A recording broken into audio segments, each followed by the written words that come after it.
All right. Well, we are going to go ahead and get started. I think we will probably have a few more folks join, but we have a very full agenda for discussion today. So we're going to go ahead and get started. Thank you all for joining.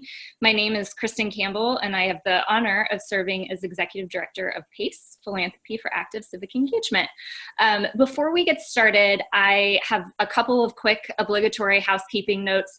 First of all, everyone should be entered in listen-only mode. We had a whole bunch of registrations today, so we want to minimize the potential for background noise. So please do keep yourself on mute until it's time to ask a question, but please also know that the chat box is available for questions and comments and resources and link sharing throughout the call. So please feel free to take advantage of that, but please do keep yourself on mute for the time being. I also wanted to let you know that we are recording, and we will make the video available on our website after the call. We'll also make available links to the resources mentioned, the slides that will be showed, and any additional links or resources that you all may offer in the chat box. So don't worry about that. We'll make sure that we get everything to you all by way of follow-up. It also feels important to acknowledge that we know that many of us are beginning this week with really heavy hearts after tragic events that took place in Pittsburgh, Kentucky, and many other communities that are grieving and suffering pain and loss. So I just want to say thank you to everyone that has committed or recommitted to working for peace and kindness and strength with and for all of our neighbors. It is in the spirit, the broad spirit of what it means to work with and for people that we approach today's conversation. Many of us are likely interested in this discussion because we seek to advance inclusive and democratic participation and decision-making in systems and structures that exist across society. But one theme of conversation that comes up a lot in dialogues that we have at PACE is if and how funders can also practice those democratic values through their own internal systems and structures and decision-making protocols. For many, a core tenet of what it means to do civic engagement work is having an orientation to do work with communities, not at communities from the outside. This type of with orientation helps put people at the center of identifying community problems, as well as identifying the solutions that are needed to address those problems and improve the communities.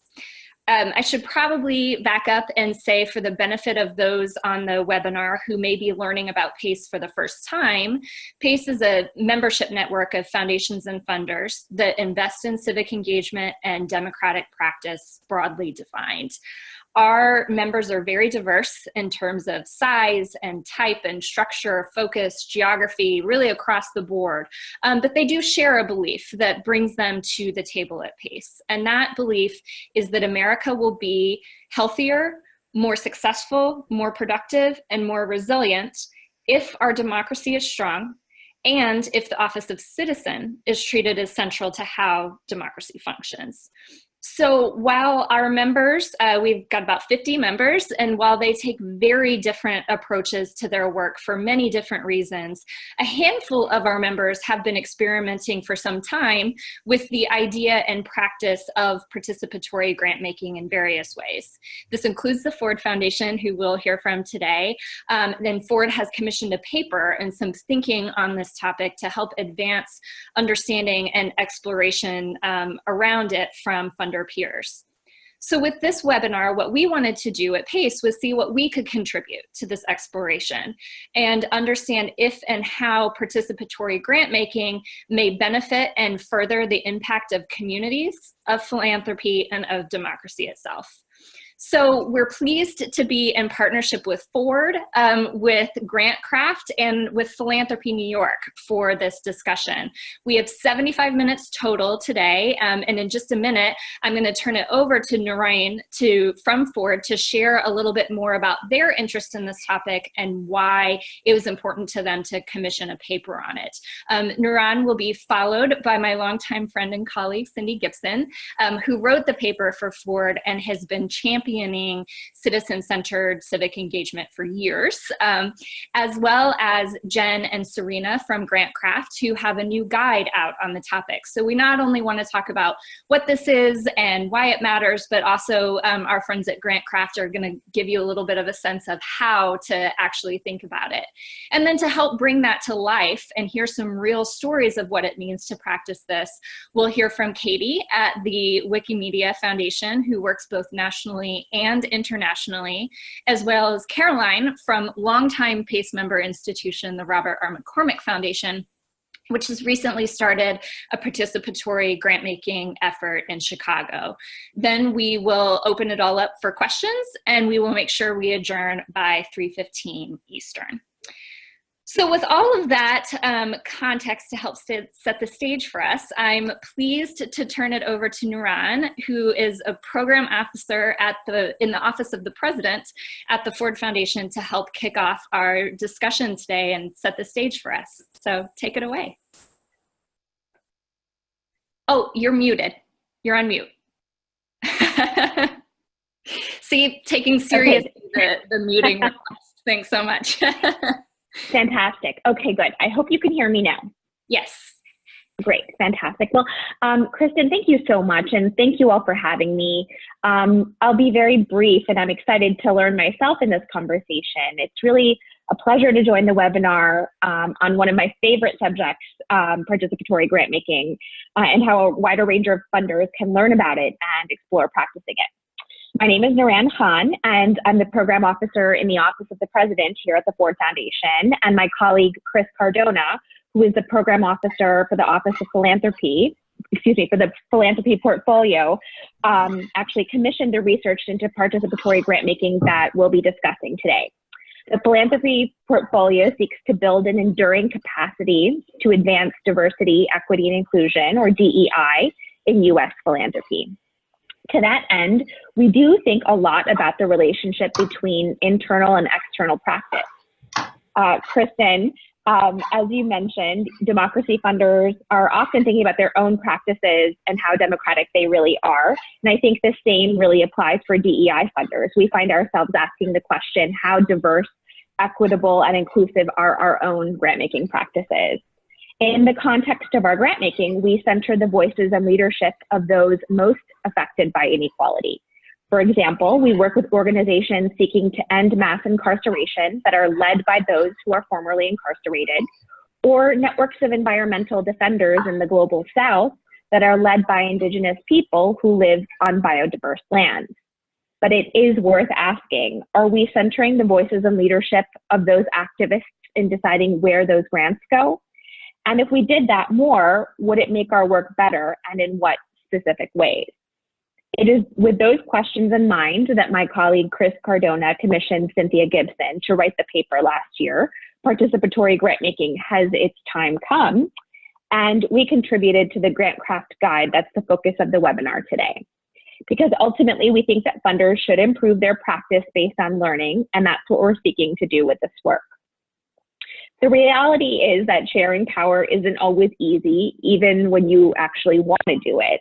The knowledge this work generates and the amazing examples of participatory funders it lifts up, including some that we'll hear about later on in this webinar, hopefully remove some of the obstacles from funders considering and adopting this practice in whatever form makes sense for them.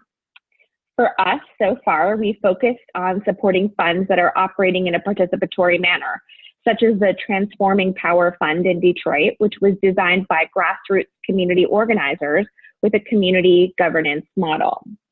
Our work on disability inclusion, which I have the privilege of working on, has incorporated these practices as well. The design of our disability inclusive grant-making initiative across the Ford Foundation has developed in consultation with disability activists, and it's informed by people with disabilities brought onto our staff as consultants, with a senior fellow and an internal advisor. We, of course, have much to do ahead. And as I say, we incorporate these practices. We've tried to incorporate these practices, but there's so much more we can do. So I'm especially excited to be on this webinar. But we know we can't just incorporate voices with people with disabilities along the way. We also need to incorporate practices to help them drive the agenda itself. And we look ahead to, we're actually looking ahead to creating a domestic collaborative fund for disability groups within the US. And we know it has to be rooted in participatory practices. And we're designing it so that we'll have disability activists working alongside funders at the decision-making table. So this is all to say that we're learning and sharing and trying things so we can improve our practices. And that's the spirit of today's webinar, which I'm pleased to participate in. PACE members work in a field that has contributed much to our knowledge of participation, and that informs participatory grant making. I'm actually grateful for that, and I'm happy we can share back what's been learned through this webinar. Next up, we'll hear from Cindy Gibson from Synthesis Consulting, the lead author of the GrantCraft Guide, and herself a practitioner of participatory grant making earlier in her career. Cindy can tell us more about how the Cindy, we're hoping you can tell us more about how the experience led you to write about the topic and why you think it's important for other funders to consider this. So I'm handing it off to Cindy. Thank you. Great. Hello, can you hear me? I know you can't see me. I'm sorry my video's not working. But hopefully you'll be able to see my slides when I start putting them up. But thank you, Noran, for the introduction, and thank you, Kristin, for the really nice introduction as well. And hello to my GrantCraft Guide friends who I'm seeing on the screen. In addition to working on the Ford paper, I actually wrote the GrantCraft Guide, but that was a very, very participatory process that involved lots of other people that I'm going to let them tell you more about. But going back, I just want to say one thing. I'm really excited that PACE is doing this webinar because there's so many parallels and overlap between what's going on in philanthropy in terms of participation and other fields. I mean, this is not a new concept. As many of you on the call are working in other fields like civic engagement, deliberative governance, dialogue, community organizing, all of these have participation at their core. And I would say philanthropy does too in theory, but not so much in practice. So this is all new for philanthropy. So it's very exciting that PACE is bringing that, bringing us all under that tent. So 10 years ago, I wanted to say my own experience in this. Kristin Campbell and I both were working with a CASE Foundation in DC. The CASE Foundation wanted to, at the time, was a very big supporter of national service. They really wanted to dig deeper into civic engagement as an ethos, and wanted to give more support to individuals working in communities around the country who are bringing their communities together across all kinds of perspectives and backgrounds for the communities themselves to identify which problems and areas that they wanted to focus on in their communities to do something about. And then coming together to collaboratively design ways to address those problems and those issues. So it was very, as Kristin, we called it citizen-centered civic engagement, which at the time was a new, sort of newish phenomenon for the civic engagement field, although again, this is certainly a common practice in other fields and has been for a while. As we were starting to design the process, we thought, why are we designing the process? We're preaching about participation. Why aren't we involving real people in designing the process themselves? So we actually took a step back, and we became one of the first participatory grant-making initiatives of a national foundation. We involved, quote, real people in every step of the way. From setting the guidelines to establishing the criteria to doing the scoring rubric to reviewing proposals, and of course then making the grants. This wasn't an effort. This wasn't, you know, we put out a slate of nonprofits and said, hey, public, vote on this slate that we already decided on. It was very, very iterative, very, very authentically participatory. So lots of information about this effort. It was a very process-oriented ordeal, but we did an evaluation of it 2 years out, and some of you might be interested in seeing some of the results of that. As you know, in this work, participation can be both measured in terms of outcomes, in terms of the grants, and then also in terms of the process, and this evaluation actually looked at both, and it found some really positive results. So we thought, wow, everyone's going to want to do this now. All these big foundations are really going to love this. They're going to glom onto it.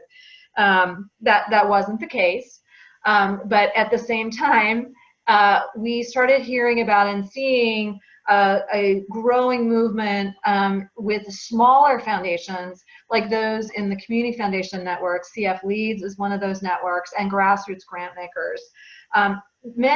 Several of their members have been doing participatory grant making for quite a long time, and they were seeing a growing interest in this practice as well.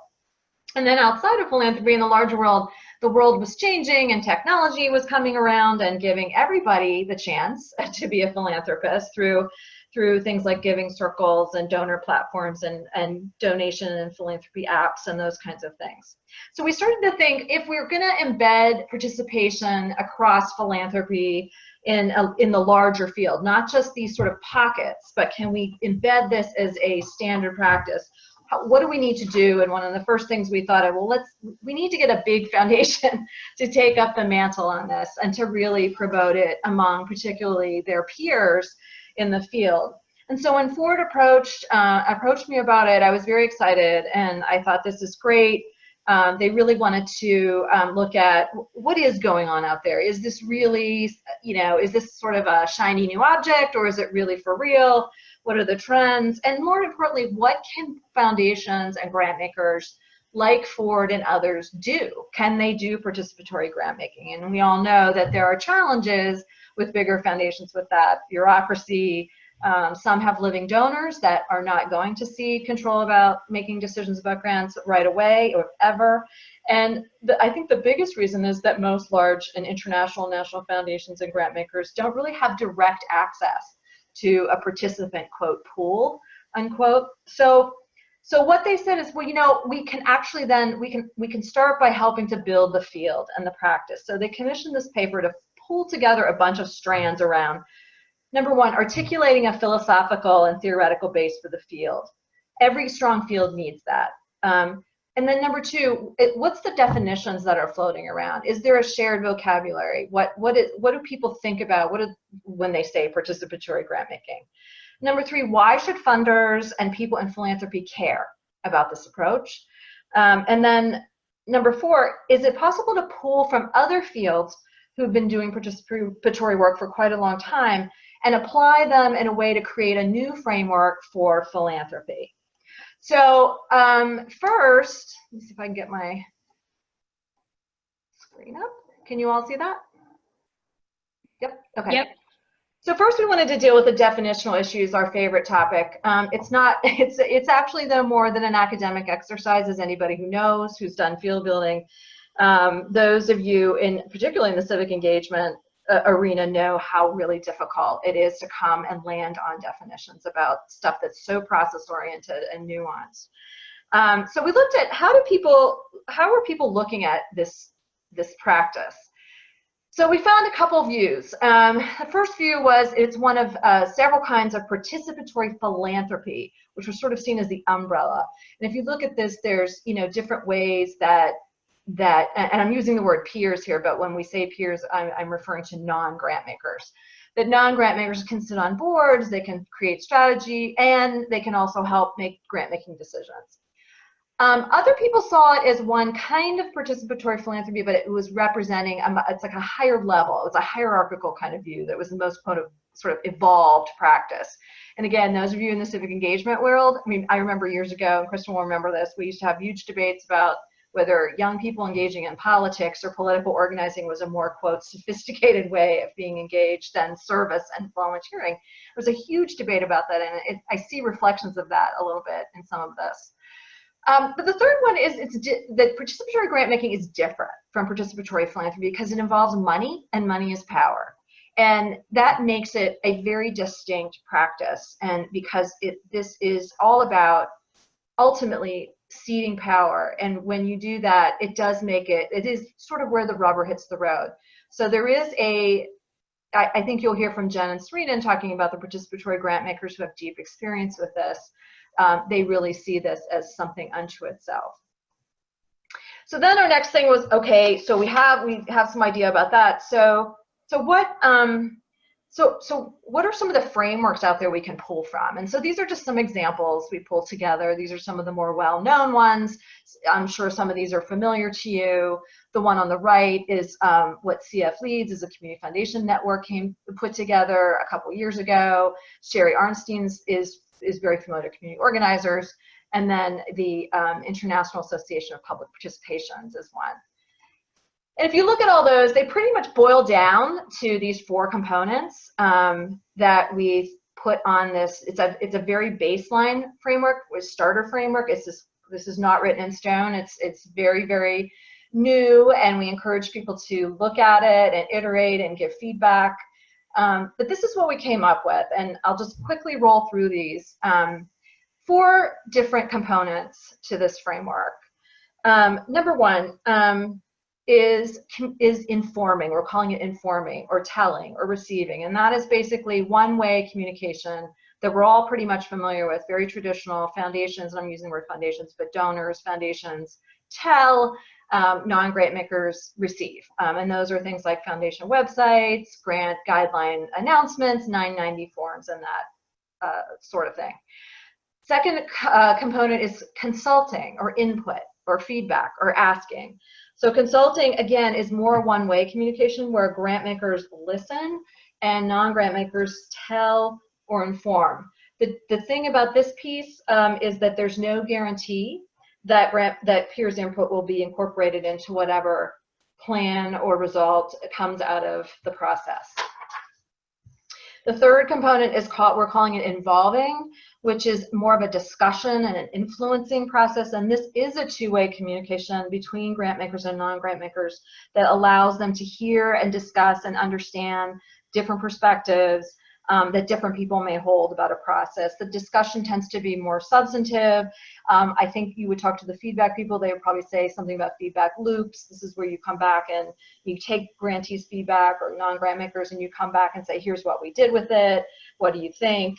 And some examples of those, I think the best example is some foundations have peer working groups where they put non-grant makers on a strategy design committee or those kinds of efforts. And then finally the final part is the deciding part. And I do want to make one point about deciding, that I think it's important that people think sometimes when they hear participatory grant making and deciding that it's all about deciding on grants, and that is of course critical to the model, but there are also other pieces to the grant making process that are pre-grant and post-grant, and those include things like working with grant makers to decide on strategy or to decide on guidelines or criteria. The key word there is deciding, and it's both parties are deciding together. So then as we're doing all this work, we stumbled on the Foundation Center and Jen Bockoff and her team at GrantCraft. As we're sort of toying with all this theoretical stuff, we started thinking, well, how does this work in real life? What's going on now? What about grant makers who want to learn more about how to do it? So I was in touch with Jen and GrantCraft, and they asked me to write a guide about it. And it was really a start of a really longer and very participatory process that involved literally, I think, hundreds of people, including a stellar committee that oversaw a steering committee of participatory grant makers from around the world with deep experience in this practice. So it really, and Jen and her team have really pulled together a lot more resources way beyond the guide that they can tell you more about. But I will say that this was a really amazing and very inspiring research to do, and to be just around people that are really doing groundbreaking work to disrupt, literally, and democratize philanthropy. So I will let you I'll let Jen and Serena tell more about the guide itself and the nuts and bolts of the process. Cool. Thanks, Cindy. And I'm going to steal sharing the screen from you. Okay. You have to stop sharing, I think. Yep. Okay, cool. Hi, everyone. This is so energizing to be here with you all. So as Cindy said, you know, we had the privilege of working on this GrantCraft guide together, and it really was like a 2-year labor of love. And speaking of love, Katie Love is going to be talking after us, and she's like a big part of why this happened. In 2015, she sent me just a completely random email that said, Jen, there's a few of us who do participatory grant making, who, you know, we get calls on a weekly basis from funders who just want to understand like what we're doing and why we're doing it. And we're so tired of responding to them all, even though it's all with like the best of reason that they're reaching out. So it would be really cool to memorialize what we know and what others know in a GrantCraft guide. And the reason they specifically wanted to do a GrantCraft guide and why I was so excited about it is that a GrantCraft guide is really meant to harness the collective wisdom in the field around a topic that has a place in philanthropy to stay. And I think a number of people questioned if participatory grant making was maybe something that sounded trendy and would it still be around? And the answer is, of course, it's still going to be around. And in fact, we've seen nothing but its growth. It's been around for decades, and more funders are becoming not just interested in it, but actually starting to pragmatically think about how to shift to participatory grant making. And I was particularly excited about this because of all of the guides that I've worked on, and even more broadly at Foundation Center, just all the projects I've worked on. This was the first one truly grounded in the human rights funders community, rather than at what I call household name foundations. And while the household name foundations offer a ton of phenomenal wisdom for the field, so do grassroots grant makers, and particularly those working in human rights. So this guide presented a really fabulous opportunity to show that learning can happen across borders, across types of foundations, across sizes, across focuses, etc. So you've already heard a bit about like research, so I'm going to keep this as like top level as possible. We haven't actually like given you a definition of participatory grant making, and part of that is because before this guide, there wasn't really one that was commonly used. We're hoping that this one can become a working definition that folks on this call and beyond use more regularly. But the definition that we came up with is participatory grant making seeds decision-making power about funding, including the strategy and criteria behind those decisions, to the very communities that funders aim to serve. And, you know, definitions are a little bit of a sticky thing. I won't go too far down this path right now, but maybe it'll come up in the conversation. It's sticky because on one hand, we have to know what we're talking about to be able to do active peer learning and recognize like what actually constitutes like strong participatory grant making versus like, you have the right idea, but you're not quite like doing it yet. And at the same time, one of the big takeaways from our research is that participatory grant making comes in all different shapes and sizes and models. Like with everything else in philanthropy, there truly was no one size fits all. So that was a really important takeaway. But what I thought I would do is just share this image. We worked with a fabulous illustrator for the guide. So one more reason to download the guide for free today. And she illustrated what are these core elements of participatory grant making. And one that I want to lift up that you'll see on the screen here is that it's values based. And I've always just been really struck by more traditional foundations or foundations that have been around a while, or household brand name foundations, whatever you'd want to call them. You sort of arrive as staff to the foundation and take for granted what the processes are and that they've been around for a while, they're time tested, this is how we do it, right? So I'm putting that in air quotes for those of you who can't see, this is how we do it. And in participatory grant making, they actually look at like, what are our values and how are those values reflected in every aspect of what we do and how we do it. And so if a value, for example, is justice or love, as came up at a recent panel on this topic, they look at how justice or love plays out in every single aspect of how the work is structured. And I think another thing that's really cool about this is, especially as we look around the world and in our own backyards in the US, democracy on some level is dying, and there are threats to how we are able to democratically function in society. And part of where I find hope and excitement is that participatory grant making uplifts participation and deliberation and dialogue, especially with marginalized communities, to kind of reinstate some degree of democracy. So that gets me kind of excited. I want to move on to like the people who actually have on the ground experience on this. So I'm just going to pull up this last slide just to tell you where you can go. And I think we're typing it in the chat box as well.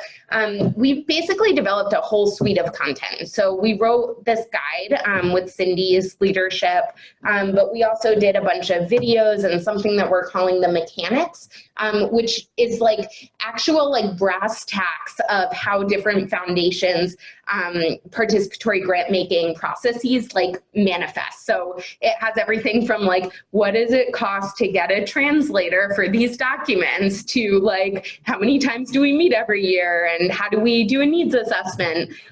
There's all sorts of things on there that we couldn't possibly cover in this 75-minute workshop. So I see a chat coming in with some questions, but I can't see them right now, so I can always come back on later. But for now, I'm going to turn it over to you, Katie. Okay, thanks, Jen. All right, and Adiel has very kindly agreed to help me share my slides. So whenever you are ready, there's a nice picture of Jen. Very cool. Thank you so much. Okay, so speaking of love, that was a great introduction. Thank you. I'm Katie Love, and I am coming to this webinar from the Bay Area on the west coast of the US.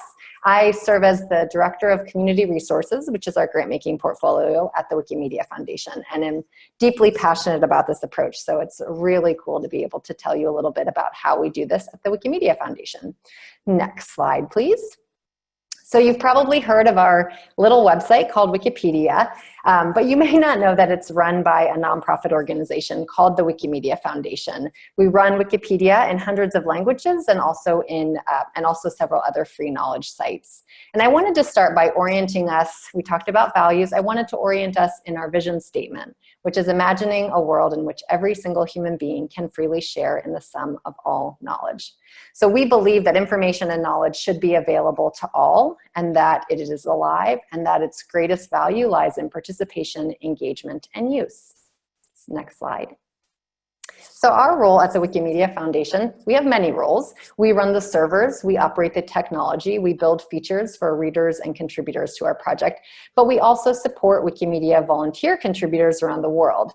Volunteers are the folks who are creating that rich and engaging content that you're reading on your Wikipedia in your whatever language you're reading it in. And we run several grant programs actually to enable these volunteer contributors and their partners to create that good representative content. So with the partnership and support of universities and schools and libraries and museums, our volunteer contributors are doing public outreach and engagement, supporting and encouraging newbies to come in all over the US, yes, but also all over the world. So our work is engaged in a global perspective.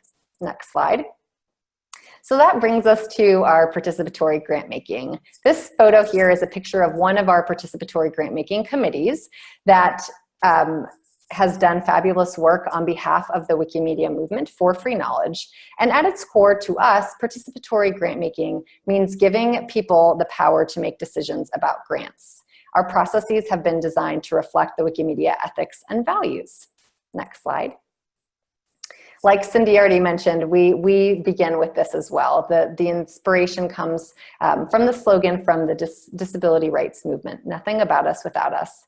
We believe that participatory grants are more effective.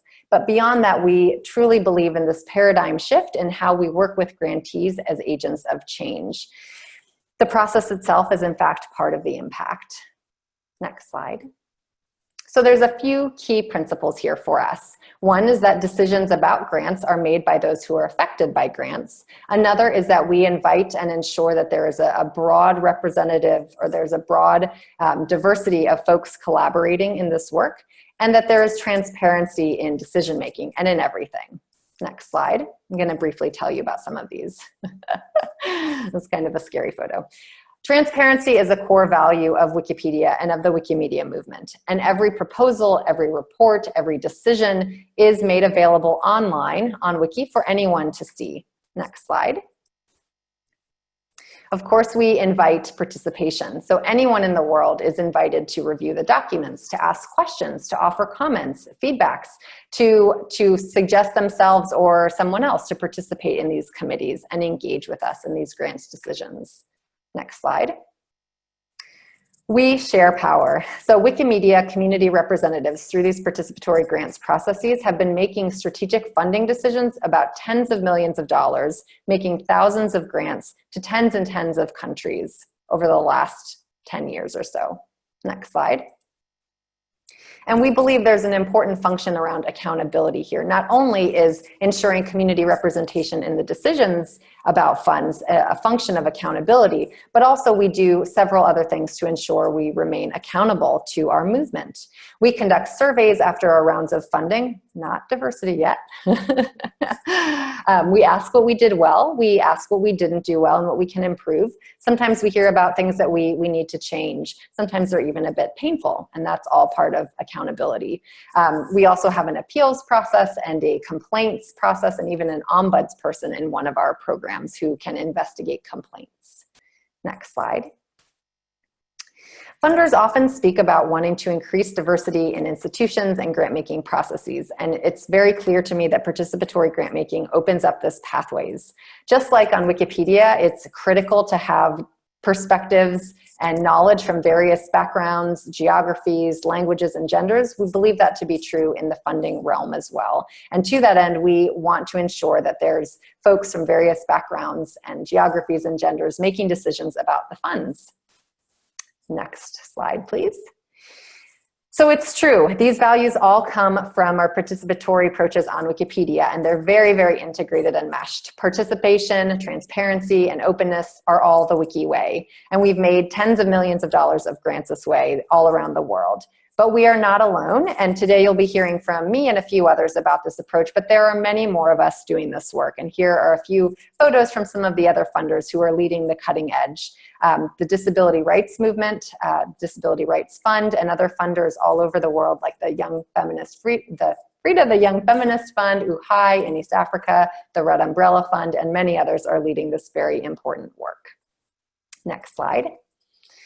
So why bother? There is some work that needs to be done to set something like this up, but these grants fundamentally allow us to walk the walk of social change. Next slide. We believe that participation creates better grants. Who knows better than the people affected by the grants themselves about what is most needed and what is most likely to succeed? Grants made through participatory grant making are more effective, more impactful, and better grants. Next slide. We also have seen some interesting trends around leadership. Through participation in decision-making about money, we've seen members of our communities or movements coming up into positions of leadership in new ways. Not only do we strengthen the agency of participants in this process, but we're also seeing that their profile is being built and they're connecting across different issue areas, different geographies, etc. Of course, they're building some great decision-making skills as well. Next slide. Through exchange and collaboration, networks are built, knowledge is shared, and movements are built. Next slide. We also see a lot of innovation. Grants made by community representatives may have not been made otherwise. Innovation comes about through this approach because you can take more risk in these kinds of models through collective knowledge and viewpoints. Next slide. Trust. This one just cannot be overstated. Trust can be built through participatory grants processes, and trust is built through a deep commitment to sharing power, being inclusive, and being transparent. When funders say, we're not the experts, we need the perspective of those with lived experience, we see trust being built. Next slide. I can't have this conversation without saying we're still learning. Even though all of us at Wikimedia are very passionate about this approach and this model, it's not easy. We make mistakes, and sometimes even big mistakes. So it's important for us to make sure that we're still reflecting and learning every day in doing this work and ensuring that the values that design these processes are still very much alive. It takes courage and it takes trust. Next slide. Thank you so much. I want to now introduce my colleague, Caroline McCoy from the Robert R. McCormick Foundation, who I want to say was a middle school colleague of mine, and we have just reconnected through this work of participatory grant making, which is so exciting. So over to you, Caroline. Thank you, Katie, and thank you all. Let me just get my slides up.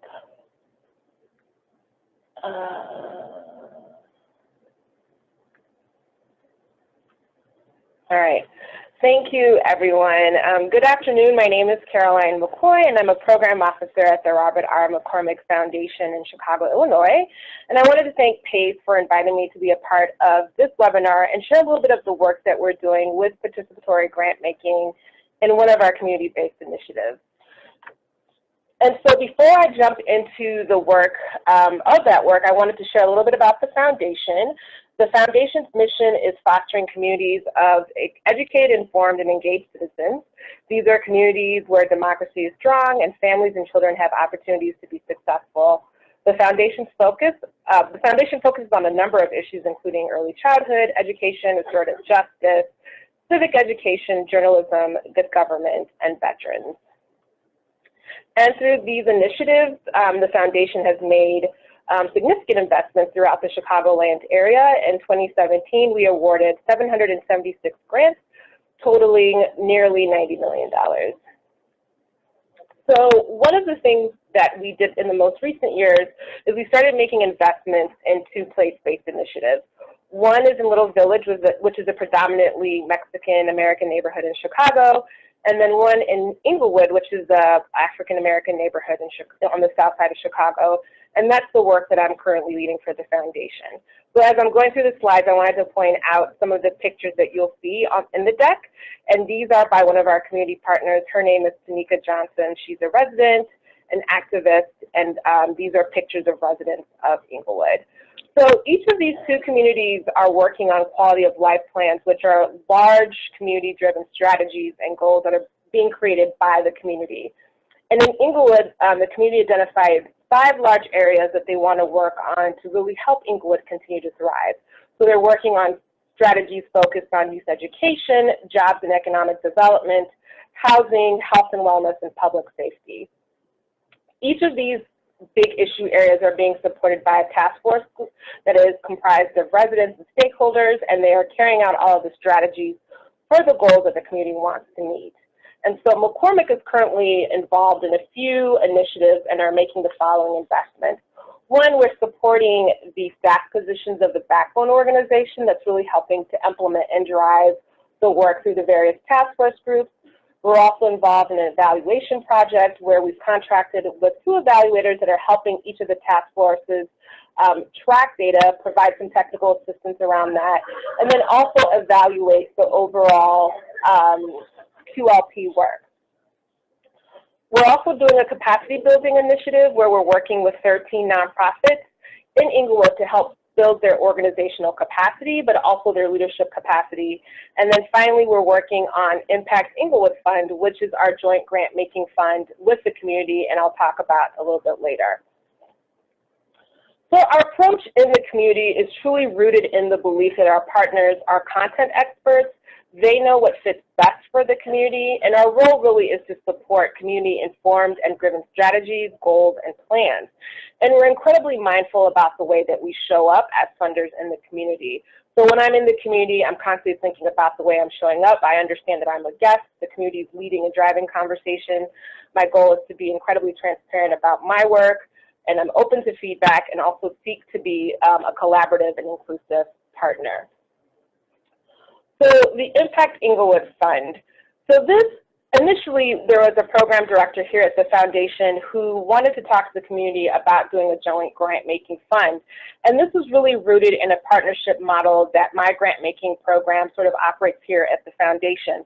So we happen to work with most of the major sports teams in Chicago with the exception of the Bears. And the teams fundraise money and we, the foundation, that 50 cents to the dollar, and then the sports team and the foundation do joint grant making together with those dollars. So we were curious if this was something that the community would be interested in. We had seen the community raise dollars for a smaller fund that was used to fund what they were calling activation projects in the community. So things like supporting community fundraiser, block parties, buying helmets for the local youth football team. But we were wondering if they wanted to leverage additional dollars from the foundation to support some of the bigger initiatives that were happening through the Quality of Life Plan. So we asked, and the community said, no, absolutely not. They were wary of working with funders, rightfully so. They had a lot of questions about the decision-making process, what that looked like, who would actually be making decision, where this fund sat, and there just wasn't a lot of trust that was there at that time. So we were like, okay, great. So I immediately then started working in the community sort of after that, and I spent a lot of time on the ground. I was averaging about 2 to 3 days in the community, and that was with the purpose of building relationships, learning about the history of Englewood, meeting the different residents and stakeholders, understanding the dynamics that exist, showing up to community meetings and events, and then also starting those initiatives that McCormick is involved in currently at the foundation. So about a year into this trust building work, the community wanted to revisit this participatory grant making model, and we started the work to build this joint fund. And I should mention, everything was done with communities. So first we established a governance structure with clear roles and responsibilities, and that governance structure was comprised of leadership from each of the 5 task force groups, and they were called fund advisors. The backbone organization was also included in this governance structure, as well as representatives from McCormick. We decided together that the grant opportunity would be open to all of the task force groups to apply, and the goal was to support bigger strategies in the Quality of Life Plan. We also drafted an MOU with the backbone organization that was helping coordinate activities of the fund. They wanted something in writing to make sure that everybody was clear about our roles. We also created a year-long calendar for all of our grant making and fundraising activities. So in addition to making grant recommendations with these fund advisors, they also wanted to build their own capacity in being grant makers. So we provided a lot of technical assistance around that. So while we were creating the LOI, creating a grant application, and creating the process for reviewing grants, our fund advisors were learning along in the process. We were also providing a lot of technical assistance for the task forces that were applying for grants as well. For many of them, this was the first time that they were even writing grant applications. So some of the successes, we were able to raise $140,000 with the community. We created an LOI and a grant application process that was streamlined and easier for our partners to complete, which was a win for us because our grant making applications before were a mess. We also created LOI and grant scoring rubrics, and this was really an interesting process for us because we saw how collaborative our fund advisors were, and they were really great about giving each other feedback on their LOIs and their grant applications. We also created a fundraising toolkit with letters, social media templates, and other things that the community now can use for future fundraising efforts. And at the end of this, we recommended our fund advisors recommended 6 grant proposals, and some of these were inaugural grants for many of these projects.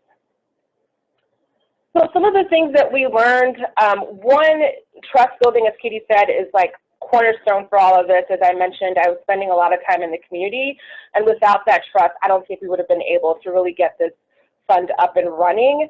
The other thing that was big for us was managing expectations, and that's across the board, both internal here at the foundation and then externally in the community. With the fundraising piece of it, which is an interesting element to this work, I think initially our community partners had a really ambitious goal of raising a lot of money and wanted to use Giving Tuesday as the day to sort of launch the fund. But in retrospect, we learned, that wasn't the best idea. As many of you know, Giving Tuesdays is oversaturated. Everybody's trying to get money that day.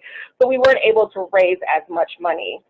We also had questions from community about, why we weren't using our own internal contacts at the foundation to help raise money. So we had to have some real conversations about what it means for us to help fundraise in that way. And then we had questions from our board asking why we weren't raising as much money. So again, managing expectations was a learning point for all of us. It also requires a great deal of time and resources. Again, I'm spending a lot of time in the community. Outside of this fund, I still have a whole other issue area that I'm focused, or portfolio that I'm focused on. So we've had a lot of questions internally at the foundation just about our internal resources for continuing this work. And then it requires a lot of creativity and flexibility and willing to think outside of the box.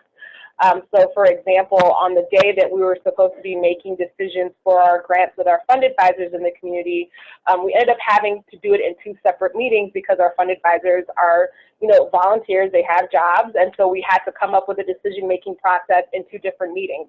So again, willing to think outside of the box. And then finally for us, what's next? We're really going to be applying some of these lessons learned to really refine our approach. We're still learning. We haven't figured this all out.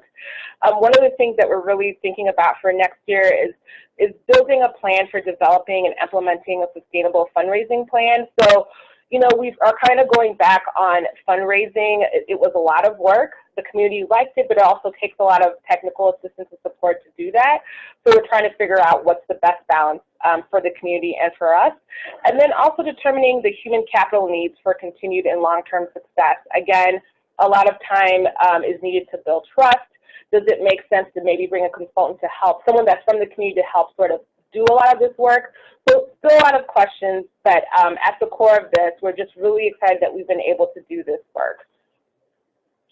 Here's my contact information. I'm happy to share more and answer any questions about the work that we're doing in Englewood.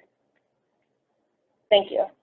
Thank you, Caroline, and thank you, Katie, Jen, Serena, Cindy. We have about 20 minutes. We're gonna open it up for questions. I really appreciate all of your patience in being muted by default, given that we had about 50 folks on the call today. That was necessary, if not super participatory.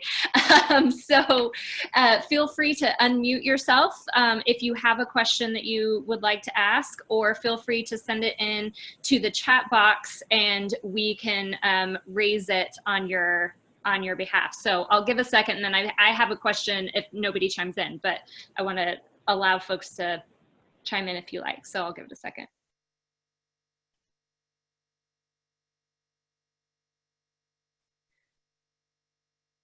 Well, Hi, hello? Yes, go ahead. Hi, this is Lynn Fitzgerald-Peshier calling from the New York Women's Foundation. We've actually been doing participatory grant making ourselves since 1990. And Carolyn, thank you so much for your presentation. I actually had a question about, can you talk a little bit about the breakdown of the task force and then the fund advisors? We're doing a lot of the lift work ourselves in terms of the participatory grant making, but it sounds like you're using some sort of in terms of the MOU, it sounds like you're using, it's not just you doing the lift, so you're using some, some partners in there, and because yes, it is very time intensive to do participatory grant making. So can you talk a little bit more about those different relationships and how they assist you? Sure. Okay. So with the way that it's set up in Englewood with the various task forces, there's a leadership sort of structure for each task force. And so when we were considering this fund, one of the things that we wanted was to have representation from each of the task forces. And we also have a backbone organization that's helping to implement the work. So the way that it works, there's representation, I think, two task force leaders that are part of the governance structure for the fund, and we're calling them fund advisors. So they were helping with the co-creation of the LOI, the creation of the grant application, the decision-making process for those grants in collaboration with our backbone organization. And so the backbone actually played a very critical role. They were helpful in organizing the meetings, getting everybody to the table, and just ensuring that we had a process for all of that. all of our task force leaders are volunteers. They're doing this work, a lot of them outside of their normal 9 to 5. So we just wanted to be as flexible in convening meetings. A lot of times it was happening after hours. But I would say that for us, it was the backbone, and having that MOU with them about just helping managing the process that was really, really helpful for us. Okay, thank you so much, Carolyn. Caroline, you could probably speak to this question, though I'm sure others can as well, not only our teed up presenters, but maybe other folks that do participatory grant making on the call. Cecilia from the Groundswell Fund is curious if anyone compensates participants for their time. I'll answer quickly. We currently are not, but it's something that we're thinking about for our next year. We also at the Wikimedia Foundation are not, and it's a frequent conversation we come back to, and we need to, because it's an issue of equity. Right now, I think we're seeing people who are able to participate are coming from very specific circumstances and backgrounds, and as we think about having more and more rich, diverse content on Wikipedia, for instance, we want that to be present on our grant making committees too, and it is ultimately, to my mind, a question of equity. So as folks who come from more marginalized backgrounds, or they come from places where they don't have ample time to come to San Francisco for 3 or 4 days to participate in a volunteer activity, then we have to ask ourselves these questions. But there are, I'm curious to hear about folks who are doing it, because there are a lot of funders out there who are offering an honorarium or some sort of compensation. Mm-hmm. Lynn, I think that was Lynn again that just chatted in that they do compensate some of their participants. So Lynn, if you want to jump in and share the perspective of someone who does compensate, and then I'd be intrigued to hear from Jen and Serena or Cindy about overall if you've seen practices and what it means differentially for impact if people participate to the degree that that's known. Lynn, do you want to jump in? Sure. Yeah. So we do a few different models of participatory grant making. One of them is specifically for our initiative for girls and young women of color in New York City. And so given the younger cohort, we do offer a stipend for that model. But for our other model that we've been doing for years, we haven't yet incorporated a stipend yet. Yeah, and that actually is exactly what I was going to share, like especially with younger constituencies. We actually have a whole website devoted to youth grant making, so participatory grant making tied to youth. I'll type that URL in the group chat. But like most of those programs compensate in some way, whether it's like bus tickets to like get to meetings, or some form of some dollar amount, or, you know, a ride share, or pizza. Like actually pizza comes up a lot as like a thing that funders can easily fund to support participatory grant making efforts, but they don't, because they don't realize that even a small grant for something as simple as food when people are coming together to meet, often in an evening, goes a really long way. So, you know, compensation can either be like monetary or in like those other things that you would otherwise have to sort of figure out for yourself. Thanks, Jen. We have a question in the chat box that says, on some of the difficult conversations, what were some of the ways to build trust and transparency while serving as a backbone organization? Logistics-wise, what tools did you use to coordinate gatherings? I can start, especially because I was talking about trust, and I think there are a few quick learnings I can share. One is the importance of face-to-face convenings, that you can do a lot, like virtual webinars like this are great, but ultimately to truly build trust, being together face-to-face is really critical. In our models, the staff actually serve as the facilitators, so we strongly value those soft skills, which, as it turns out, are really hard skills around facilitation, ensuring that people are able to speak, that everyone has a turn, that their perspectives are heard and understood. We're working across languages. In fact, the majority of people on our grants committees are not primary English speakers, so it's critical for our staff to serve in that facilitation role. We have a really cool tool that I couldn't slyly jam into my presentation, but I strongly recommend. It's developed by Sam Kainer, and it's called the Gradients of Agreement. It's a great tool for understanding group decision making around difficult things like money. And that tool has worked really well for us to understand like what the group pulse is around a certain conversation. So the gradients of agreement is a really specific tool that I would recommend using. I would echo. Sorry, I was just going to ask if you would mind finding a link for that and putting it in the chat box so we can send it to folks. Sorry, Caroline, please go ahead. Yeah, I was going to echo Katie's comments about trust. I know for us, especially in Englewood, well, one thing I wanted to mention, you also have to know the community that you're working in. So for example, when we wanted to do this participatory grant making, we talked to both of our communities and we found out that Little Village did not want to do this at all. They were not at all interested in this, right? So when Englewood expressed interest, it took a lot of just really understanding like what their concerns were. And so for me, trust came in the form of just constantly being in the community. So everything that we did related to this fund was done in Englewood, in organizations on the ground, and it meant showing a lot of face time. And I think for me, one of the times when I realized, okay, trust is being established is when community members felt comfortable pushing back on some of the things that I was saying, right? So them being able to say, you know what, this doesn't feel right to us, what about X, Y, and Z? It's a process that keeps going in terms of building trust, like it's something that you continually have to do. For some of the tools that we use, it really, for convening our meetings, our backbone organization was really great about that just because they had relationships with the community members. But we did a lot of stuff in Google Documents just because it was something that was accessible for people and we could share. But we tried to keep it as simple as possible and try to like use documents and tools that were simple just to not add any additional sort of work for our partners on the ground.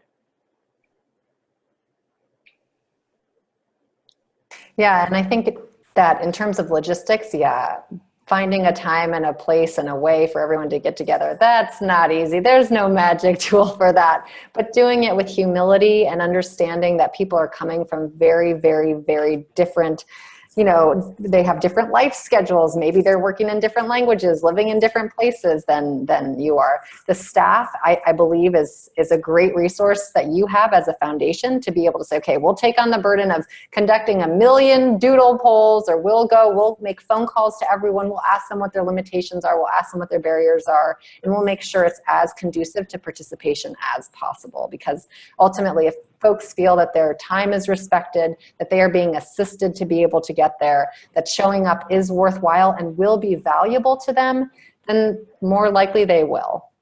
Mm-hmm. Yep. I also just want to add, like, the facilitator in me says that one tool is recognizing that everyone has different learning and participation styles. So I often acknowledge when I'm facilitating that I'm an extrovert, I'm comfortable synthesizing on the spot, I'm comfortable being very verbal, but not everyone is, and in fact, some of the best opinions aren't. So you won't hear them if you don't give space for independent reflection and the ability to participate in multiple ways. So I do, you know, I'm not running participatory processes, but in workshop facilitation, I really try to mix up styles of polling the room. I do some physical, like, step over a line if you agree with this, or if we're feeling this way. I always do build in quiet reflection and then a buddy share so that by the time we get in front of a room, everyone's had their voice heard at least by someone. So finding ways to make sure everyone has the time and space to reflect and share and be heard. A couple of other tools for collaboration that were referenced in the chat box, just for anyone that's not following it online.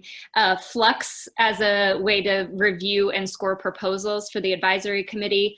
Google Docs and Wikis, of course, and Dropbox as a collaboration tool was referenced as well.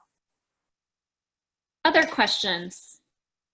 I was just going to add in the tools for kind of project managing group decision making. There's a lot of different kinds out there. I think one of the learning or one of the takeaways that I've had over the years is that it is important, Caroline was talking about roles, so it is important to be very clear what the expectations are. And if we're asking people to review 10 proposals, 30 proposals, however many it is, ensuring there's sufficient time for them to do that prep work and maximizing that group time to be focusing on sharing more information, presenting additional data, answering questions, but really using the staff, the program officers, to work with folks, our committee members beforehand to make sure they've gotten all the documents, that they've read all the documents. Again, if these are volunteers, that's a big ask. So ensuring that they have all of the tools that they need in advance. And then when we're all together, to making sure that that's the time for a brief high-level presentation, but really to get into the discussion at that point. Other questions?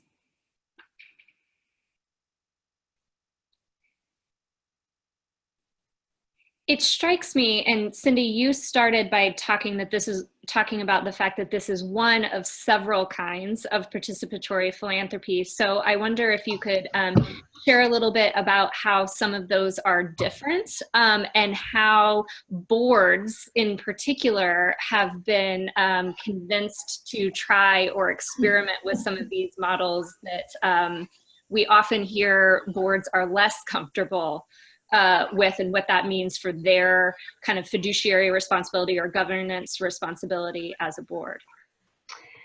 Can you hear me? Yes. Okay, so there's a lot to say about that, but I think it's actually maybe helpful to give an example. So I am working with a pretty large foundation right now that's a family foundation, and it gives away a lot of money, but the family is very much in control of the decisions about about giving away money, and that is probably going to continue.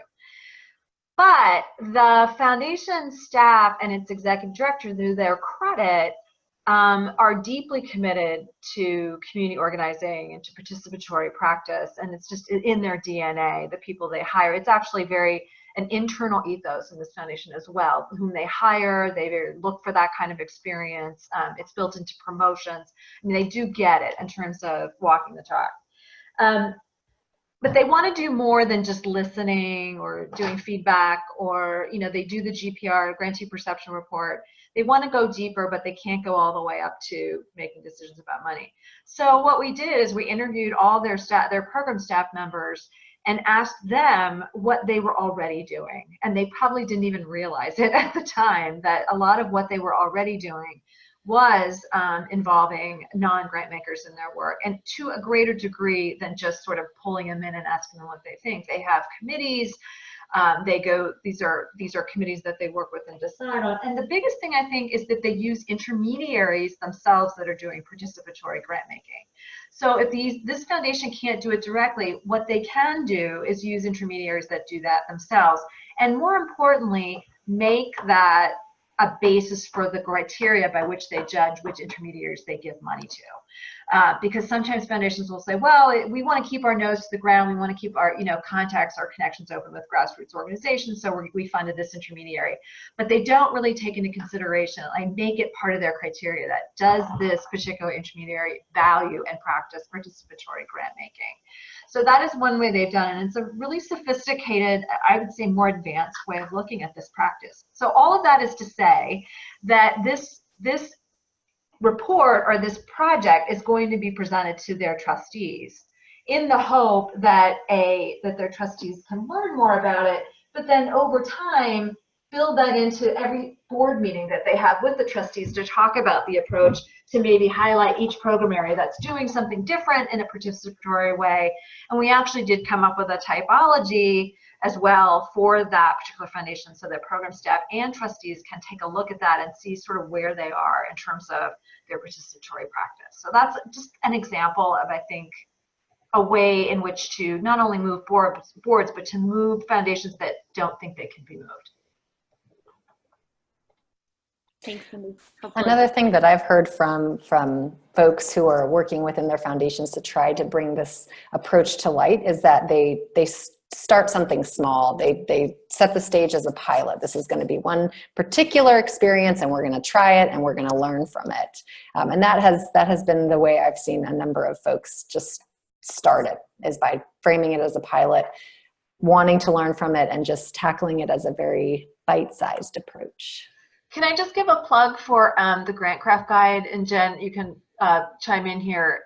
There's a whole section in the GrantCraft guide about what can we do if we can't do participatory grant making that we anticipated. And hopefully, and what Katie just mentioned, that is one of several options that people can look at and think about. Yep, perfect plug. And, you know, for those of you who are on this call, maybe because you have started to pilot something or you have started to play with other participatory practices, we always invite guest bloggers and people sharing their stories. I think maybe one of the things that the GrantCraft guide doesn't necessarily do so well, because it wasn't the goal, is to share sort of those intermediary steps of like, so you're not a participatory grant maker, what is your experience? And so part of why we view this body of work as really like a body of work, a suite of resources, is like, it's the guide, but it is also like a bunch of blog posts and videos and some other stuff. So if you have a perspective on that you feel like you want to share, we would love to talk with you about that. So please do share that. That's probably a great way to start to bring us to a close in terms of next steps. We included, and we will include in the follow-up note as well, links to the GrantCraft guide, the paper, a couple of different blogs that have lifted up some examples of what this looks like in practice. Hope people will take Jen's invitation to contribute to their blog as well. I've written a blog for them, and it was a really wonderful experience. So maybe perhaps that's a way to keep the conversation going. If there are ways that you'd like to see PACE try to help continue this conversation in support of Ford and McCormick and Wikimedia and all of the others doing this work, we'd be happy to hear that, and please let us know. We'll follow up again with the links as well as the slides and the recording so that you can share that with folks as well. Any final closing thoughts or inspiration from our speakers for the good of the order? I'll start with one.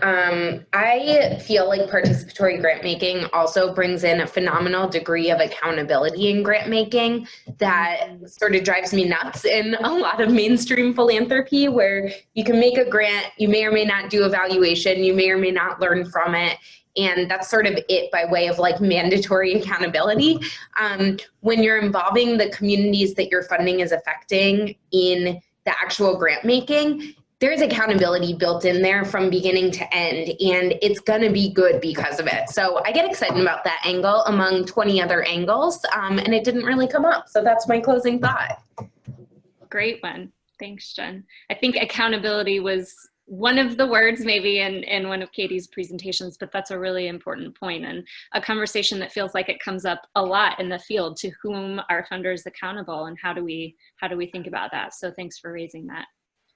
I'll add one other thing, Kristin. This is, I mean, people always tell funders like who want to do this or who get overwhelmed. It's easy to get overwhelmed and feel like there's no way we can do this. There's so many things that we have to overcome. There's, you know, it isn't really rocket science. You know, I mean, it really, some of this is a lot of it's a mindset and a way of thinking. And to get into that mindset is the biggest step, I think. And the way to do that is you just automatically start thinking, everything you do as a funder, how can I get non-grant makers involved in this in some way, shape, or form?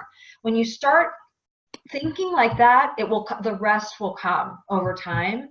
I really do think there's so much to be said about it being a mindset, and it's harder to do than people think, but once you get in that mindset, it'll become much easier. My last little tidbit of my last thought to share with you all is that we've talked a lot about the reasons that participatory grant making offers benefits. I think there's a whole nother section we didn't get to talk about the push towards the needs to make philanthropy more open, more accountable, more participatory. And there's a really great book that's just come out called Decolonizing Wealth by Edgar Villanueva, which is just really, really essential reading, I would say, for anyone in philanthropy. And so participatory grant making is one way to live up to some of the ideals he's proposing. Caroline, any final thoughts? Oh, you're muted. Sorry. No, I didn't have any other thoughts, but one thing that Katie said that I think is really important, and this is really an equity issue, and so I think being able to think about philanthropy different and how we're transforming this space and shifting power with communities who we partner with, I think is really, really important. So, and also read that book, it's great.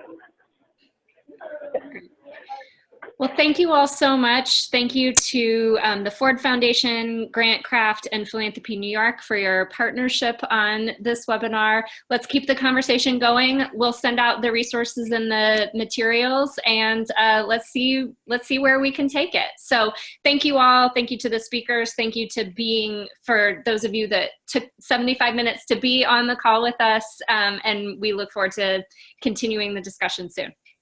Thank you all. Thank you so much. Bye-bye.